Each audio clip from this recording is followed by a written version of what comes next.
The Hike by SmudgyYeti. I am alone, on top of the mountain. I can see where my car is parked, but it's down a near vertical cliff, and I surely can't go back the way I came.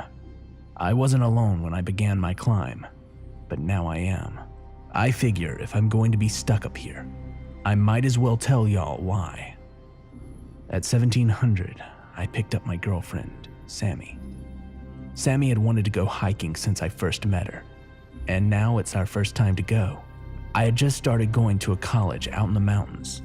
Our plan was to hike up a mountain, make a camp near the top, and enjoy our time together away from the world.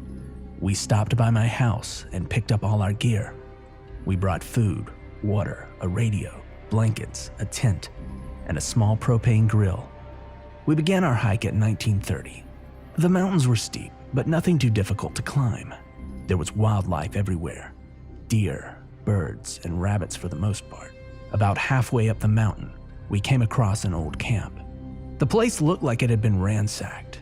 The tents were torn and faded. There was a pit which obviously had had a fire in it. I decided to check out one of the tents. As I peeked inside, I wasn't sure what I was looking at. The inside of the tent was littered with bones.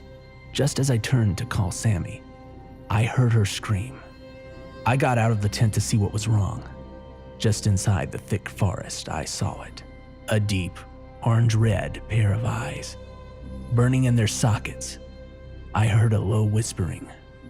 To the end of the earth, from the depth of the valley, to give a wide berth, until it ends in folly.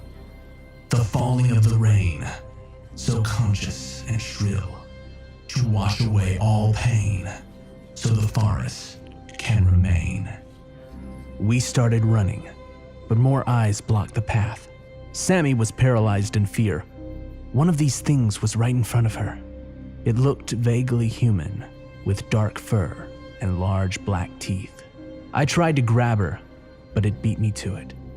It took her down in one swipe, and it drug her away. I'm not proud of this part, but I ran. I turned and ran into one part of the forest where there weren't any eyes.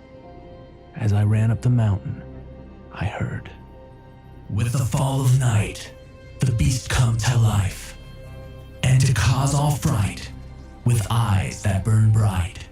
While the beast hunt, their fire does blaze, to surround and survey, and when it's right, to raise. It wasn't hard to outrun these creatures, until I made it up to the top of the mountain. Once I reached the peak, I knew that I was truly alone.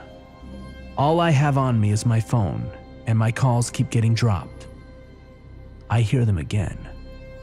Those who they watch, so careful and carefree, once the raise begins, to the night did flee.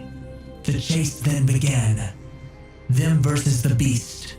Not all of them ran, only the ones that can. I look down at the rock that I'm sitting on. There seems to be something carved.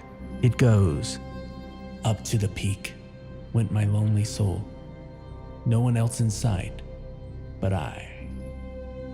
And that's it. I wonder if that has anything to do with those beasts. I can hear them again. It's a long way down, but I'm going to try to climb down. Anyway, this has been my account.